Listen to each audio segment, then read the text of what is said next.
some news that took place. Now, look, we've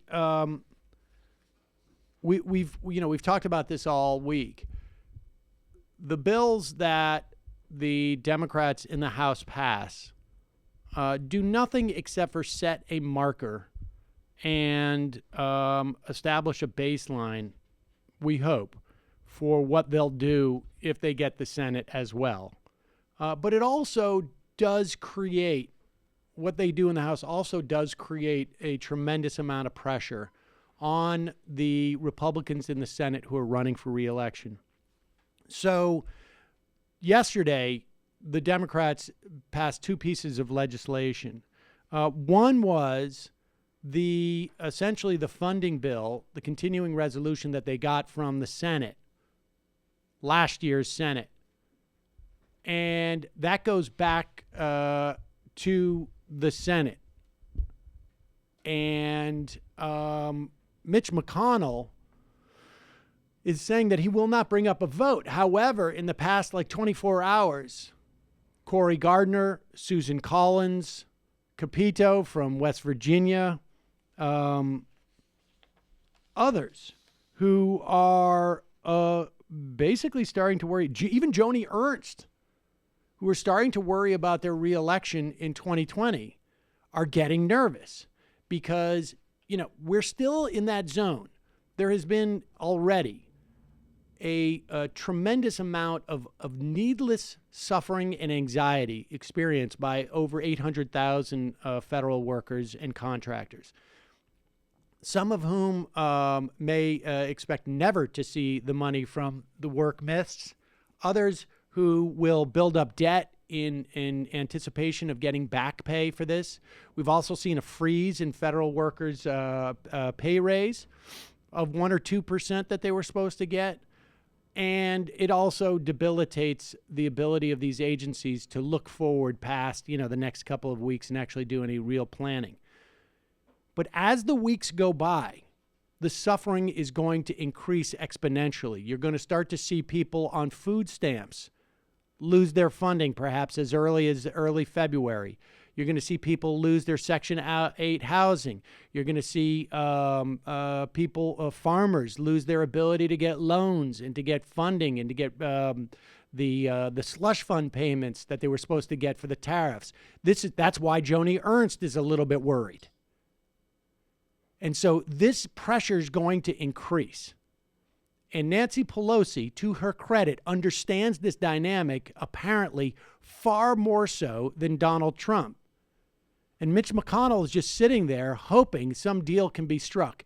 Here is Nancy Pelosi coming out and talking to reporters and explaining essentially what the dynamic is right now. The fact is, a wall is an immorality. It's not who we are as a nation. And this is not a wall between Mexico and the United States that the president is creating here.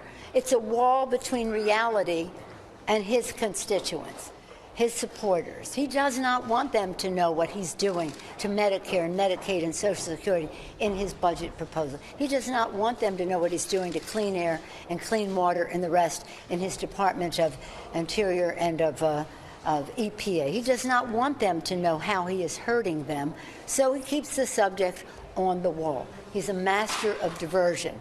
We're trying to open up government. We're giving him a mature path to do so. All right, and I'll tell you what was skilled about that. Everything, the message she wanted to get across was bookmarked with the wall, because she knows the press is only going to cover stuff that has the word wall in it, because that is the society we live in. We all participate in it when we buy products that are advertised on television and whatnot. That's just the way it is. We're just going to have to wait until basically the boomers and the Gen Xers die off and the world can be owned by millennials who will just watch stuff on YouTube. And but that is the world in which we're living in. So that is the dynamic right now with the government shutdown. It would be fascinating to watch how the Senate's going to crumble and what they're going to come up with, because I think there's a decent chance what we may end up seeing is some type of compromise where And again, we said this last year around this time.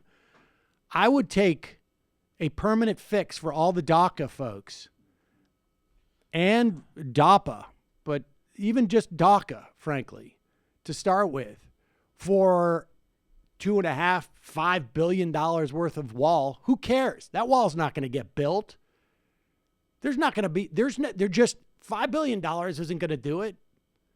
Trump needs to bring that back to his base to pretend that the wall is being built. Fine.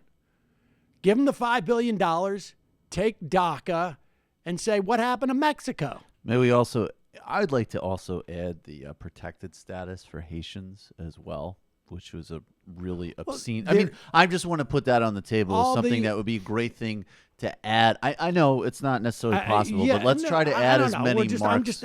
Broadly, the point being, yes. I mean, if you were to deal with all those fake people. Things for real things. Yes, exactly. I agree. Exactly.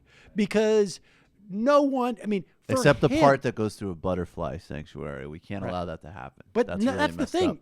None of it's going to go through anything. This $5 billion they're going to end up spending on just architecture firms. We're going to spend it on my trip to Mexico where they pay me the rest of it and thank me. But every day that passes, the Democrats get more leverage here. And the problem is, of course, is that the Democrats, broadly speaking, in general, feel more pressure just broadly. If you're in Joni Ernst and you come from Iowa and you're worried about the farmers, you're worried about all the stories about the farmers who are getting screwed over because they're not getting their slush fund payments and they can't get loans and farms are starting to go bankrupt because of this. You're going to feel that pressure directly. But even if you're a Democrat and you're not, your district is not completely implicated by, you don't have that many federal workers, or you don't have any, specific things, that many SNAP recipients. The bottom line is the broad force of your constituents are concerned about government being shut down, even if it doesn't directly implicate them, in a way that Republicans aren't. So there's a little asymmetry there. But once these real things start kicking in, the Senate's going to crack. And they're going to go to Mitch McConnell and they're going to go I'm not giving up my Senate seat because of Donald Trump. And I'm not going to give it up in February of 2019. So we shall see what happens. Meanwhile,